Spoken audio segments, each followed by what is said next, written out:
Zach LaVine scores 18 points in the fourth quarter of this game to help the Chicago Bulls silly win over the Detroit Pistons 122 to 112. What's everything that went into this game and how did the Bulls secure this win? We're going to talk about all and more right after this. You are now tuned in to Chicago Bulls Central, your number one place for all Chicago Bulls news and content.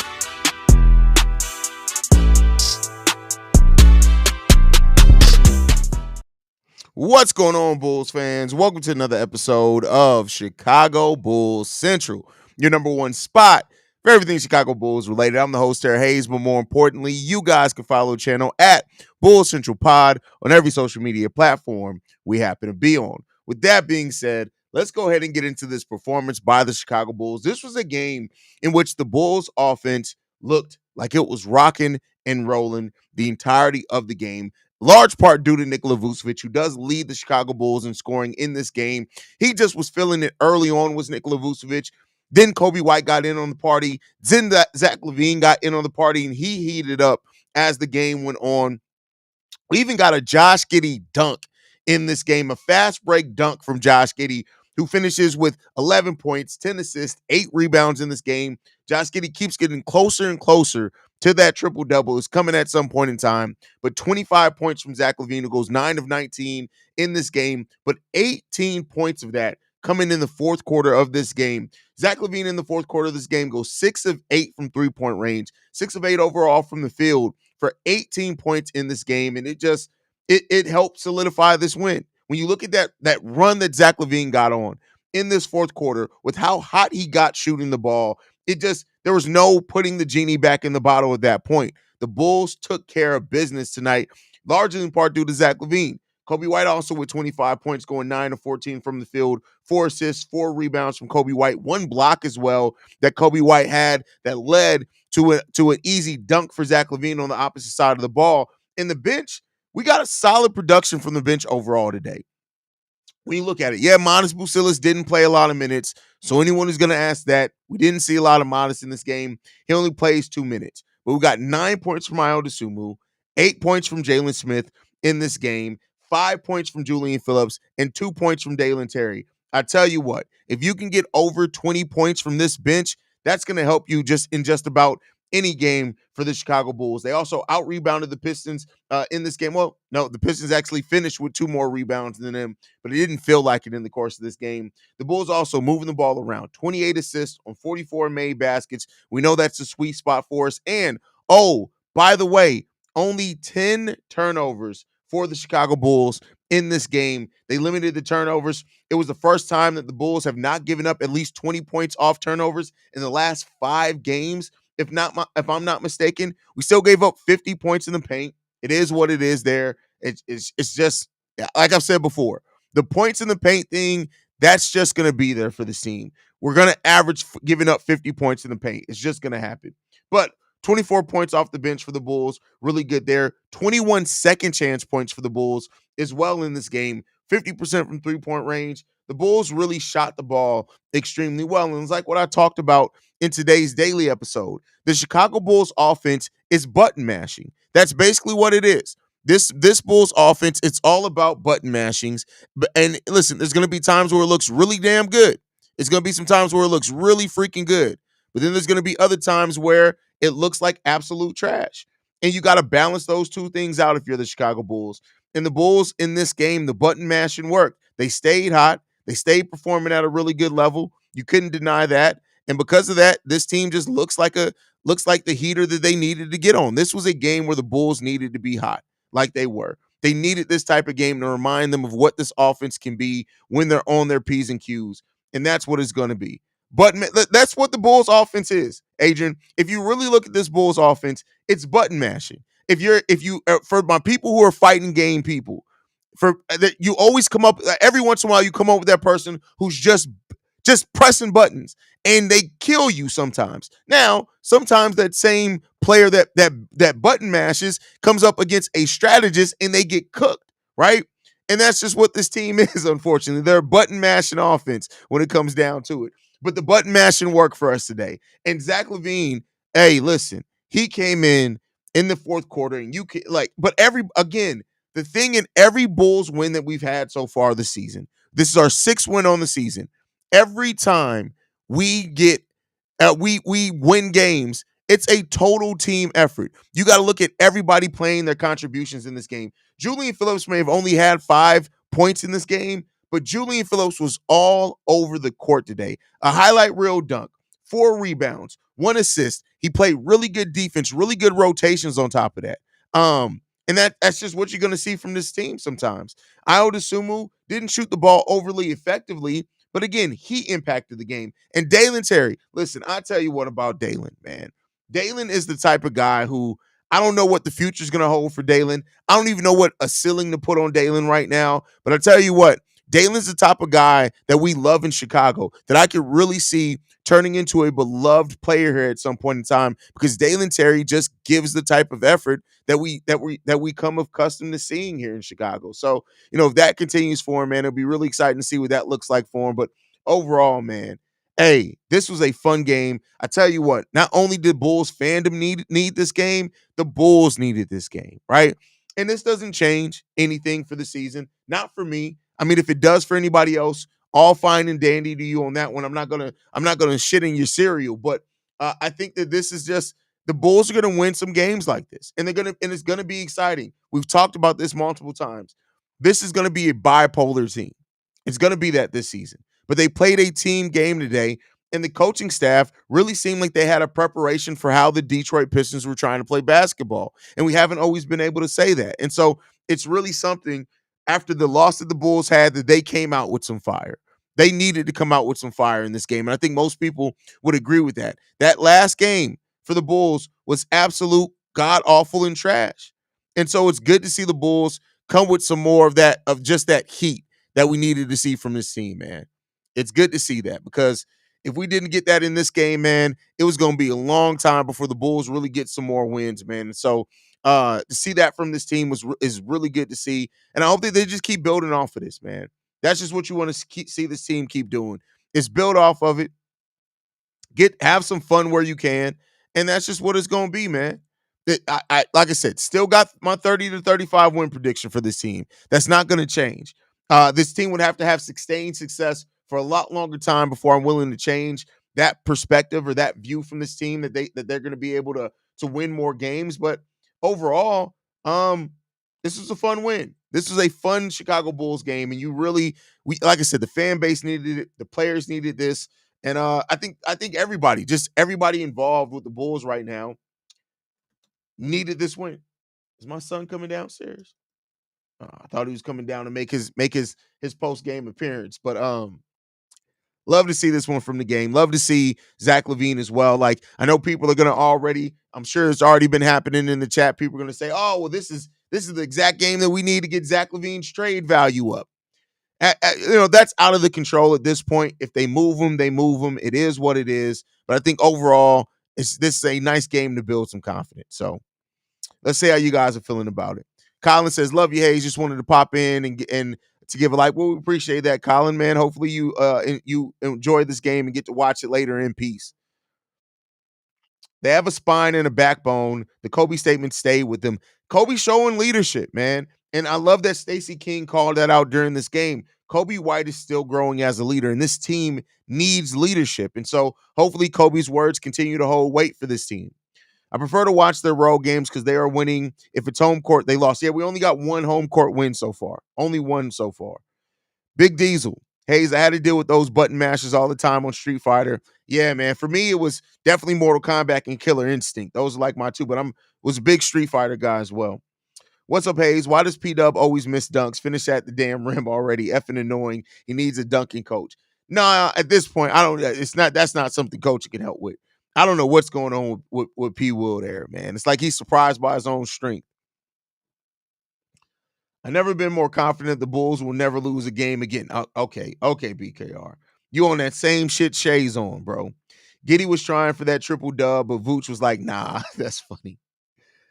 Zach been struggling shooting the past 3 games, I want to say, but now it's out of the funk, hopefully. Let's see. I know it's the last 2 for sure. Has it been the last 3 games? I'm not doubting you. I just want to verify it. It may have been the last 3 games. I know Zach has been in the cold stretch though, so there's no doubt about that.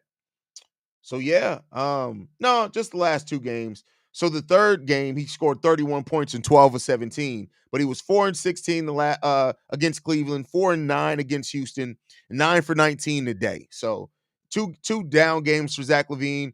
A single digit game is still crazy right there, but hopefully this is the heater that Zach LaVine needs, and he can get back in rhythm. Bulls for life, happy for the win, but this team just can't pick a damn direction to go in. We're not competing for shit. We're not tanking. It never works anyways. We're ultimately going to end up in the play-in again. No, I don't think that. I feel very confident in saying this Bulls team is not going to end up in the play-in. And maybe that's overconfidence on my part. Like I'd be willing to say that may be the case, right? But I don't think this team is going to make the play-in. I still think Milwaukee and Philly are going to heat up enough to be able to get in the play. And I'm not saying that they're going to have like some amazing season, but I do think they're going to heat up enough to still get in the play in. So I'm not really worried too much about the Bulls getting in the play in personally. That's just where I sit right now. We'll see how that goes over time for the team, but I'm not too worried about the Bulls making the play in. I think we're going to be fine. I think we're going to end up keeping that pick pretty much okay, and I'm not too worried about it. I'm not too worried about it. But I understand that everybody who is, though. Like, it's not one of those things where I'm going to say people are crazy for worrying if the Bulls are going to fuck around and make the play-in and miss out. Keep in mind, even if the Bulls do make the play-in, if they don't make it out as far as win both games, they can still wind up in the lottery and they can still wind up with a top 10 pick, potentially. So if Zach keeps this up in both ends of the floor, teams are going to come knocking by the trade deadline. Oh, that's a fact, Rick. That's a fact. Like, at this point, right? And again, even if you look at Zach LaVine's play and say, I still don't know if that's worth $45 million. With the way that Zach LaVine is locked in on both sides of the ball, like if a team at the trade deadline that's trying to gear up, needs some offense, needs a big time scorer, they already have maybe a defensive system and a solid defense there. I don't know how you can't. Like, of course, it's a contract to match, but there are teams that have the money to match that contract. So we'll see. We'll see. Ali Fault says, great game. Completely agree with you, brother. Dalen Terry played a hell of a game today. Dalen Terry is getting active. And that's the key for Dalen Terry to be successful in the NBA. He's not a big time scorer. He's not going to get a bunch of the box score stats, but he can affect the game with his energy. That's the key thing for Dalen Terry there. And, that's why I don't really look at Dalen Terry. And I don't usually go to the stat sheet first. Now, if he does something crazy, like hit a bunch of threes or something, yeah, I'll look at it, right? But generally, I'm not really looking at stat sheet necessarily to tell me how Dalen Terry impacted the game. Dalen is very much a player you got to watch to see the way that he really impacts the game. And he's doing that a lot more consistently what he ever has before. That's for damn sure. So after a brutal game last night, I was happy they got the win. P. Will back to his old self offensively. How can you miss those 2 wide open dunks back-to-back games with those large hands? Listen, P. Will is a large man in general, and he's a very strong player as well. And it really is disheartening that he misses things like dunks, but I'm not willing to say yet, oh, wait, he's just back to his normal self. Like, he had 5 games of really good basketball. 5 games. So I'll need to see a little bit more before I'm willing to just be like, oh, he's just done. It's not going to happen for him anymore. I'm going to give him a little bit more benefit of the doubt before I personally say that, but I can definitely understand why people would. Like, I don't think you're crazy for feeling that way. I'm just going to give him a little bit more time personally. I'm personally going to give him a little bit more time, and we'll see what comes of it, because I think that listen, P. Will is going to be one of those, and he's a role player. He's going to be up and down. There's going to absolutely be times where P. Will is up and down, and that's just the nature of the game for P. Will at this point. That's just who he is as a player. And he can still help the Bulls, though. That's the thing. DT is the toughest guy on this team by far. I don't know if I'll say that. I don't know. I won't say that you're wrong, though. Terry's everything that I hope Chandler Hutchinson would have become.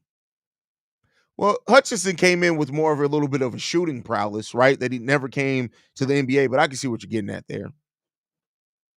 Haize, if you had the choice to pick only one, fire Billy Donovan or fire Matt Eberflus, who would you choose? Wow. Damn. Matt Eberflus got to go. Matt Eberflus, and the reason why, right? I'll add a reason, is that I think I would trust Billy Donovan to get more out of a roster than I would Matt Eberflus, and it's just that simple. It's just that simple. So I would have to say Billy Donovan. I'd pick Matt Eberflus as far as to get fired over Billy Donovan, but that's not like some ringing endorsement for Billy Donovan. It's just that's how bad Matt Eberflus is as a head coach. Glad the first back-to-back is at least both home games coming up. Yeah, I mean, listen, the fact that the Bulls have not had 3 straight home games yet, and we don't get that anytime soon is crazy, right? Um, but shout out to the Bulls. Friday, Saturday, Atlanta and Memphis, but we do play Milwaukee on Wednesday before that. And listen, the Milwaukee game is a winnable game. The Atlanta game is a winnable game. So maybe the Bulls can get themselves a little bit of a winning streak going here, man. Haize, Bob Love. I did see that. Prayers up to Bob Love and his family, man. Haize, correct me if I'm wrong, but wasn't it you that came up with the Cardiac Bulls? Or no, that was Stacey King. So Cardiac Bulls was Stacey King. The one that I came up with was a generational incompetence. That's the one that I came up with. That and the White Rhino for Cole Kmet, but that's of course Bear Central. But yeah, well, and actually C Dub came up with the White Rhino. Let me not take C Dub and his points, but we came up with that as far as on Bear Central. Ali Falk says Dalen is filling in the void of Caruso with this tangible play. Yeah, not quite right, but he's definitely getting there. Dalen showing some dog in and mixing up with. Listen, that's not the first time. Don't forget, Dalen Terry got into. Who did he get into in the earlier in the season? I was like, calm down, Dalen Terry. That dude got like 100 pounds on you. Who was it? It was a big center. I can't remember who it was, but he got into it with them too. Was it Rudy Gobert? I can't remember. Yeah, he got into it with somebody early in the season. Vooch he's definitely playing like an all-star. You can't take that away from him. He's playing like an all-star. Will he get to be an all-star? That depends, but he's definitely playing like an all-star. Am I the one who said Zach and Vooch got their trade value up tonight? I'm the one who said. Listen, they've been getting their trade value up this whole season. I mean, if that's the way that you want to look at it, you're not wrong. A much needed win, fan, but in my opinion, Josh Giddey's shortcomings are very glaring and is bringing the morale of the whole squad down. Listen, this team has seen too much up and down. Like, this team has played with Patrick Williams for the last 4 years. I don't think the morale of the team is getting down because of Josh Giddey's play. If anything, what we've seen from this team, this is a team that does believe and uplift each other. So I don't think that Josh Giddey's play is bringing down the morale of the team. If anything, I think that these guys actually want to see Josh Giddey play better, and they're probably encouraging him to play better.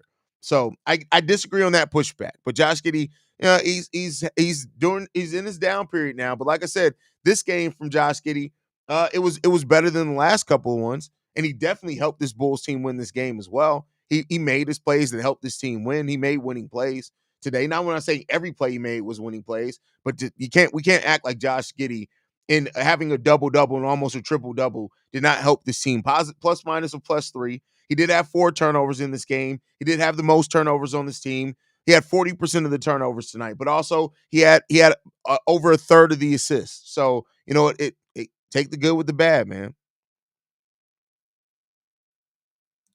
The first 14 games, we were leading everyone into a false sense of security. Now we go undefeated and Javon Carter wins the MVP. That is crazy. That's crazy. That's crazy, bro. Vooch is the best center in the East numbers-wise. Listen, you're like Shay. I always got to double check what you say. I'm not saying you're wrong. Now I have to go check this. Give me 1 second. We got to go check it because prove me wrong. He's like Shay. He be wanting to be right about stuff, and sometimes he just be talking.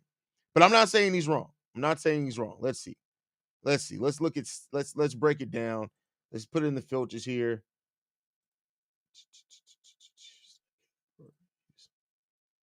Players. What the fuck is that? General. Let's go here. Let's go centers.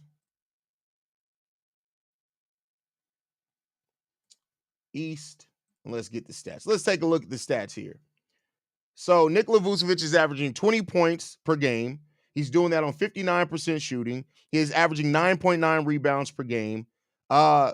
Karl Anthony Towns is averaging more points, more rebounds. He's doing it on a better shooting percentage, both from three and from the field.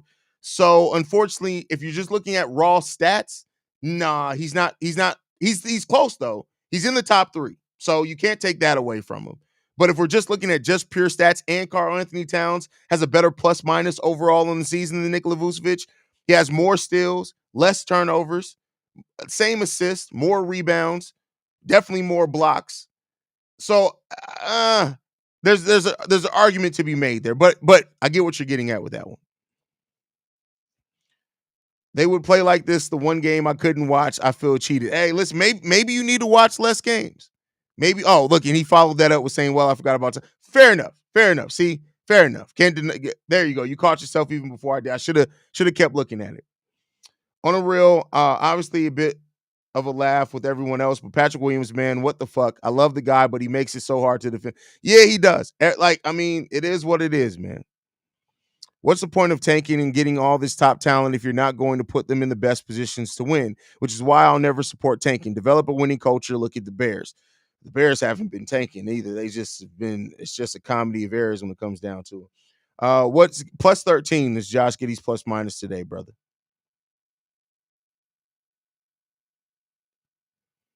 We're 5-4 on the road, and at home we're 1-5. Yeah, it's really sucks that the Bulls are just a worse team at home. So, it is what it is. No, LMO, you're probably on Chi-Town Sports Central. So we cold stream on Chi-Town Sports Central, which is the network we're a part of. But if you want to interact with everybody else, LMO, go to Chicago Bulls Central. That's the main channel. That's where we have 20,000 subscribers at. That's where all the comments are coming from. So go over to Chicago Bulls Central if you want to kind of interact with everybody. For anyone who's over on Chi-Town Sports Central, stay supporting that channel. Stay subscribed to that channel. They dropped an all Chicago show 7 days a week, basically, is what they do. So you get all your Chicago sports on a specific podcast. We just live stream the post-game shows there. So come over to Chicago Bulls Central, brother. You can interact with everybody else there, bro. And I never thought about how confusing that could be for people to see all these other comments and it's not where they are. So I never thought about that. Never thought about that. Removing the fourth quarter, I still think Zach was unreal outside of missing shots in the first three. He still played well, just didn't show it on the scoreboard, in my opinion. Facts, 100%. That's why, like, I always like to say, not to be an elitist, I always like to say you kind of got to go and watch the games, right? I try to paint as full picture as I can. But like Zach LaVine, even though he scored only 5 points in the first half of this game, he had 5 assists. He had 3 rebounds. He had a steal. He had a positive plus minus of plus 12. He was playing out there. He was getting active, especially defensively. And then when we needed him to turn it on offensively, that's what Zach LaVine has been a lot better about this season. He's been a lot better at picking his spots, right? And that's what he did in this game. He basically went through most of this game just playing a role. Zach LaVine was a role player as far, and I don't mean that negatively. I just mean that he let the game come to him. And then when in the fourth quarter, when it was time for him to turn it on, he turned it on amazingly well. So definitely did that. Cat is in the East. Yeah, we had to go and look at that. Haize, does your family and friends think you're a celebrity? You ever get recognized all the time? Like if I'm in Chicago all the time, like anytime I'm in Chicago, I don't think I've been to Chicago the last 2 years and not just somebody randomly stop me and be like, "Don't I know you?" Or they are outright. That one time that dude was like, aren't you Haize? I feel like you're Haize. And I was like, am I about to have to fight a motherfucker? But I'm not a celebrity. My face is just known. That's all that is. That's the way I look at it at this point. Watching Pat in his down nights is like watching Mike Tyson the other night. That's a fact, bro. That's a fact, man.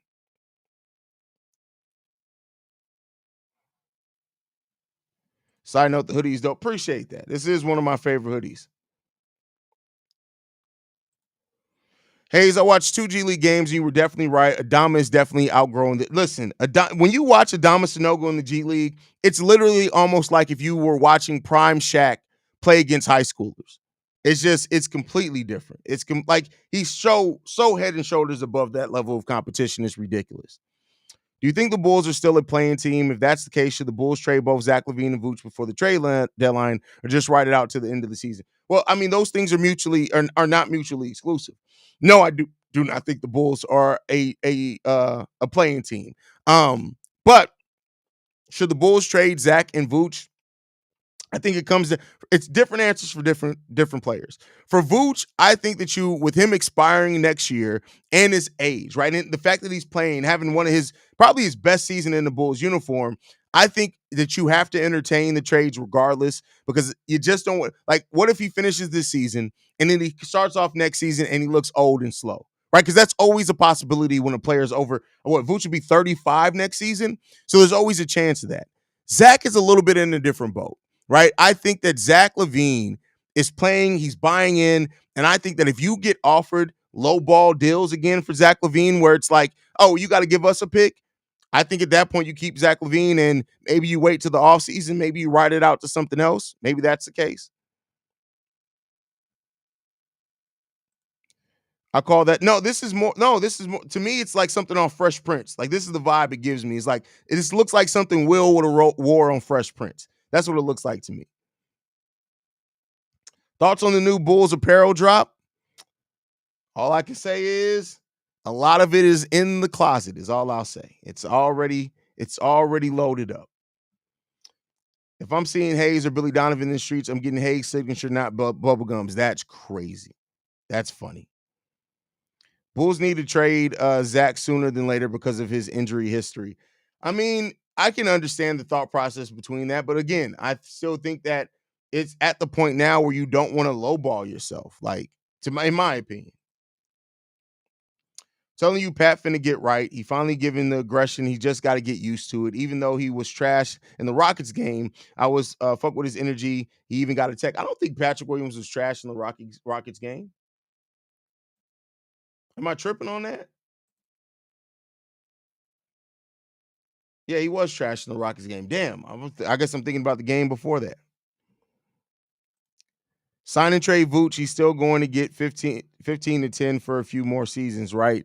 I mean, sign and trade. I mean, the thing is that you don't really control the sign and trade. If Zach goes to being an unrestricted free agent, um, then I do think that a team it may have the cap space to sign him outright, and then you're not going to get a sign and trade in that case, right? Can always be right, but I told myself that Zach would drop 40 on the Pistons. It's good to see him turn it up with 20 points.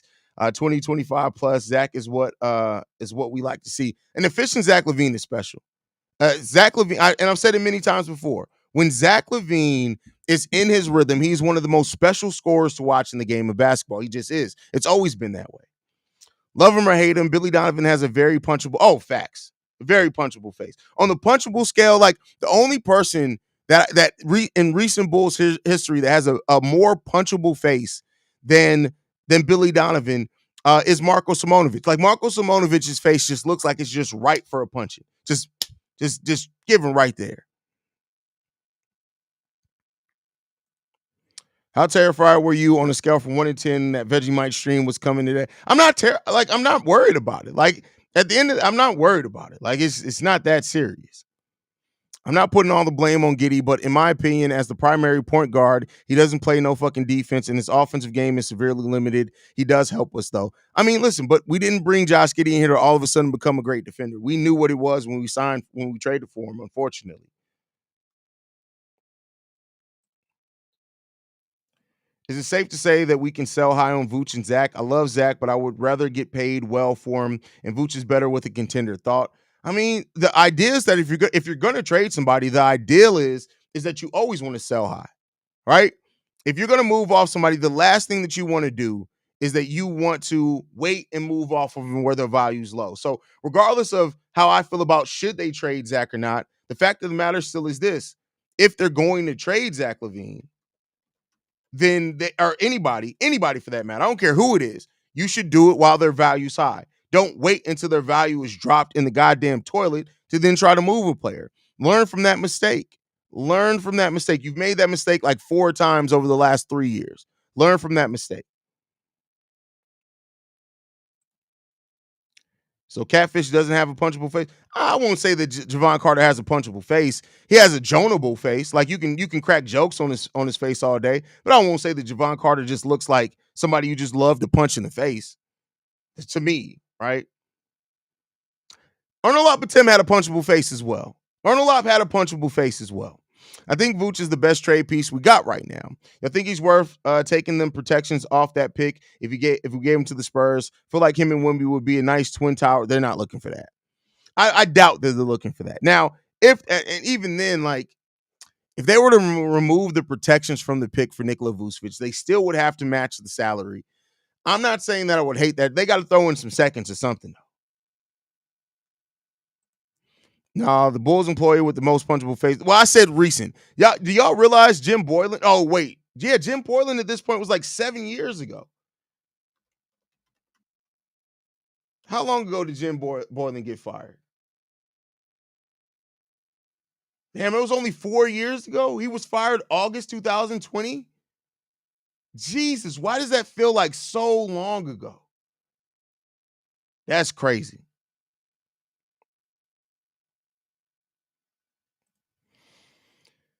Haize, I really have to disagree with you. At most, I can see us getting at least four second round or 3 second round picks for him and call it a day. I mean, what are you basing that off of, Shay? Because if you're basing it off the same place that you based off that Vooch hasn't been injured while he's been a Bull, I don't know if I can trust that.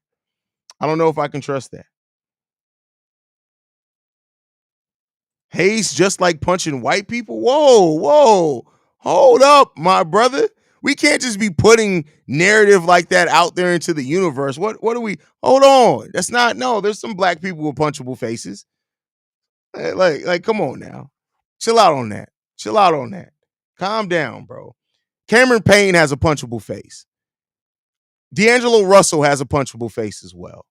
KD has a punchable face. So no, it's not just, come on now. It's not just white people. That's deep. Love your takes on DT. Most people don't see improvement. Love his hustle and heart. Yeah, I mean, there's definitely improvement there. And most people who talk about that or try to act like Dalen hasn't improved at all, I would guarantee that there's at least a 98% chance that they're just box score watchers. Either that or they're just basketball remedial, which is a possibility as well.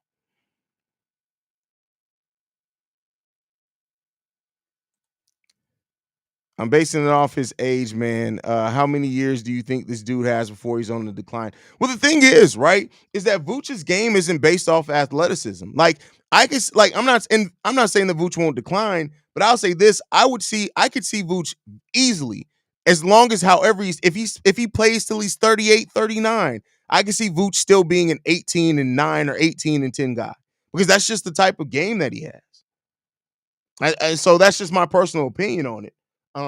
But hey, but all right, y'all. I got to get ready to go do Locked On Bulls, man. Thank you guys for tuning in, man. This was a fun game. Glad that the Bulls got the dub here. Let's hope that some things can start going in the right direction for the Chicago Bulls as well, man. Make sure you guys are in tune with us as well. You can follow us at Bulls Central Pod. You can send us any feedback, questions, comments, concerns.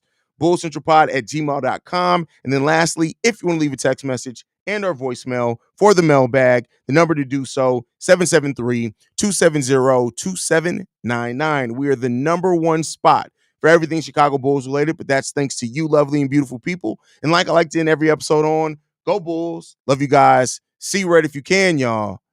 Peace. And let's go ahead and play the winning outro. Has been a presentation of the Break Media.